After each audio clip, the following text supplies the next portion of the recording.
नमस्ते टॉरस। उम्मीद करती हूँ कि आप सभी अच्छे हैं, अपनी लाइफ में ग्रो कर रहे हैं, प्रोग्रेस कर रहे हैं। Sending you lots of prayers and best wishes from my side. Please take care, stay safe. 16 till the 30th of April कैसा रहेगा आपके लिए, इसी टॉपिक पे हम रीडिंग कर रहे हैं। No contact situation for all zodiac signs, इस टॉपिक पे मैंने रिसेंटली रीडिंग अपलोड की है। अगर आप नए हैं सो प्लीज़ चैनल को सब्सक्राइब करें। काफ़ी सारे interesting topics and videos channel की प्लेलिस्ट में आपको मिल जाएंगे। साथ ही जानेंगे आपकी लव लाइफ कैसी रहेगी, ऑल ओवर एनर्जीज कैसी रहेंगी एंड स्पेशल गाइडेंस को भी पुल करेंगे। अगर आप पेड टैरो रीडिंग्स में इंटरेस्ट रखते हैं तो डिस्क्रिप्शन के अंदर मेरा व्हाट्सएप नंबर अवेलेबल है, आप वहाँ से मुझे मैसेज भी कर सकते हैं। चलिए, we are having page of wands, we are having ace of wands, 9 of wands and 4 of wands. तो सारे ही कार्ड्स हमारे पास में वॉन्ड्स की एनर्जी के आ गए हैं। एरीज, लियो, सैजिटेरियस, मेष, सिंह और धनु राशि की एनर्जी सबसे स्ट्रॉन्ग है। एनर्जीज अगर मैच करती हैं तो ये रीडिंग आप सभी के लिए है। ओके, सो मुझे ये लग रहा है कि आप लोग अपने ऑल ओवर एनर्जीज में, यानी कि करियर है, फाइनेंसेस हैं, बिजनेस है या कोई और सिचुएशन भी है, आई फील कि आप अपनी लाइफ में थोड़ा सा सेटिस्फैक्शन ढूंढने की कोशिश कर रहे हैं। ठीक है, थोड़ा सा काइंडनेस के साथ में अपनी लाइफ को एंजॉय करते हुए, हार्मनी को एंजॉय करते हुए, कुछ रिलैक्सेशन मोड के अंदर आते हुए, कुछ अच्छा पॉजिटिव, कुछ एक पॉजिटिव वाइब को एंजॉय करते हुए लाइफ में आगे बढ़ रहे हैं। लेकिन कुछ चुनौतियां ऐसी हैं जो आपके सामने हैं, जो कि आपको स्ट्रेस दे रही हैं, परेशानी दे रही हैं। 9 ऑफ वॉन्ड्स की एनर्जी भी ये आ रही है कि ये जो टाइम पीरियड है, यहाँ पर आपको विक्ट्री ज़रूर मिलेगी, सक्सेस ज़रूर मिलेगी। कहीं ना कहीं जो भी आपके काम रुके हुए हैं वो धीरे धीरे आगे बढ़ेंगे। आपको वो काम को रोकना नहीं है, आपको उन कामों को धक्का मारना है, आगे बढ़ने देना है। ठीक है, अगर आप लोगों की हिम्मत थोड़ी सी कम है या तबीयत वगैरह में भी कुछ स्ट्रेस है या कोई और तरीके की परेशानी है, कोई और तरीके की स्ट्रेसफुल एनर्जी के अंदर अगर आप ऑपरेट करें, ये जो टाइम पीरियड है आपके बहुत सारे काम यहाँ पर होने के चांसेस हैं।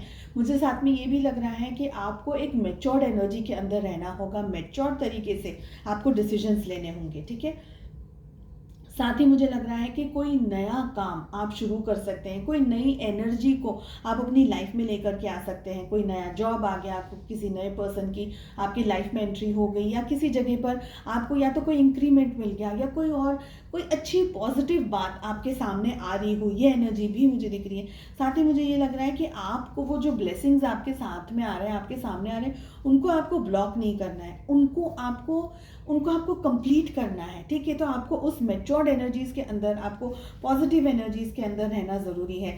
थोड़ा सा आपको एक्सप्लोर करना है, नई चीज़ों को जानने की ज़रूरत है, नई चीज़ों को समझने की ज़रूरत है। थोड़ा सा आपको अपने आप को किसी दायरे में बांधना नहीं है, किसी दायरे के अंदर रोक करके नहीं रखना है। ठीक है, डिस्कवर करना है चीज़ों को, अपनी ओरिजिनल सेल्फ को डिस्कवर करना है। आप क्या चाह रहे हैं, आप क्या कर रहे हैं, आप अपनी लाइफ में कुछ डिसीजंस ले सकते हैं। एक जगह रुक करके, एक जगह थम करके लाइफ को एंजॉय नहीं कर सकते ना। तो कुछ नया करने के लिए थोड़े बहुत रिस्क लेने होंगे, थोड़ा बहुत कुछ नया सीखना होगा, कुछ नया समझना होगा। ये एनर्जी भी मुझे दिख रही है।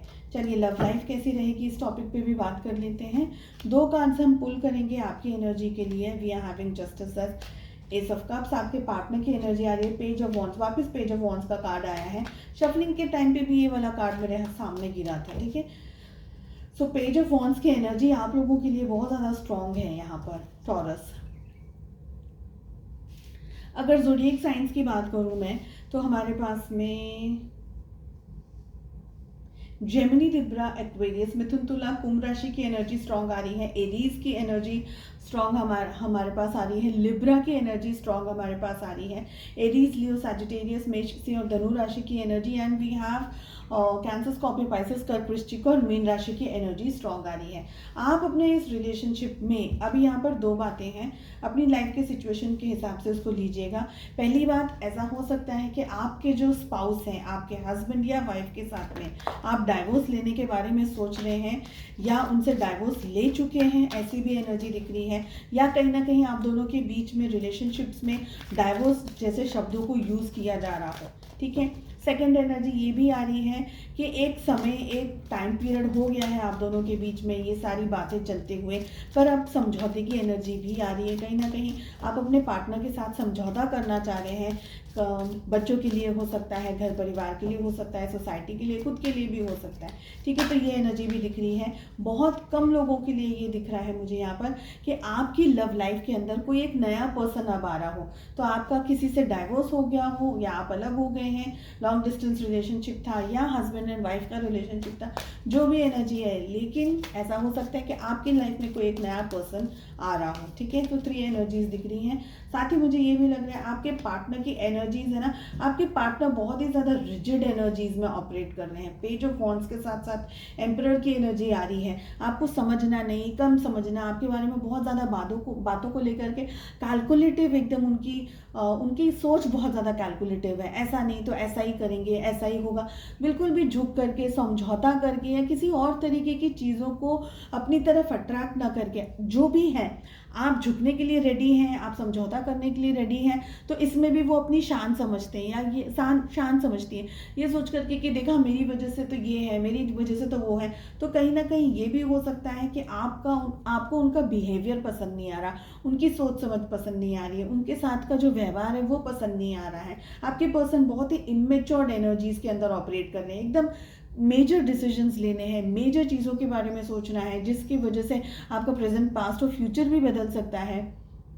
इतने इंपॉर्टेंट डिसीजंस को वो बहुत ज़्यादा लाइटली ले रहे हो, ये मुझे एनर्जी फील हो रही है। एट टाइम्स आप बहुत ज़्यादा इरिटेटेड फील हो सकते हैं उनको लेकर के। एट टाइम्स आपको ये भी लग सकता है कि नई शुरुआत करूं तो इस पर्सन को किस तरीके से समझाएं, कैसे समझाएं, क्या करें क्या ना करें, ऐसी वाली ना गंभीर परिस्थिति कैसी होती है।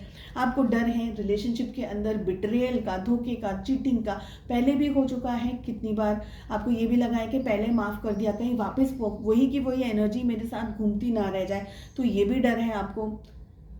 मुझे ये भी लग रहा है कि आप बहुत सारी चीज़ों पर क्लैरिटी पाना चाहते हैं, अपनी लाइफ में एक सुकून को ढूंढना चाहते हैं। आपको समझ में आना आपके लिए बहुत ज़रूरी है कि आपका रिलेशनशिप किस तरफ, किस रास्ते पर, किस जगह दौड़ रहा है। तो आप उस रिलेशनशिप को सही बैलेंस करने के लिए आप मेहनत करने के साथ साथ में लॉजिकली भी चीज़ों को सोचने की कोशिश कर रहे हैं। अब आपको हर्ट, पेन, सफरिंग, दर्द, परेशानी, ये सारी चीज़ें नहीं चाहिए, जिसकी वजह से आप बहुत अंदर सोच समझ करके स्टेप्स ले रहे हैं। आप अपने पार्टनर का भी ध्यान रखने की कोशिश करें, स्पाई करने की कोशिश करें, कहीं वो आपको धोखा नहीं दे रहे हैं, चीटिंग नहीं कर रहे हैं आपके साथ में, किसी और तरीके की कोई गलत एनर्जी के अंदर तो नहीं आ गए हैं। तो आप है ना, दूसरों के ऊपर भरोसा करने के बदले अब आप खुद चीज़ों को देख रहे हैं, खुद चीज़ों को सोच करके अपनी लाइफ में कैलकुलेटेड डिसीजंस लेते हुए मुझे दिख रहे हैं। और बहुत सी जगह पर बातें ऐसी हैं जहाँ पर आपको आपके पार्टनर का व्यवहार अच्छा नहीं लग रहा है, तो आप उनसे कट होने के लिए, उनसे दूर जाने के लिए भी रेडी हैं।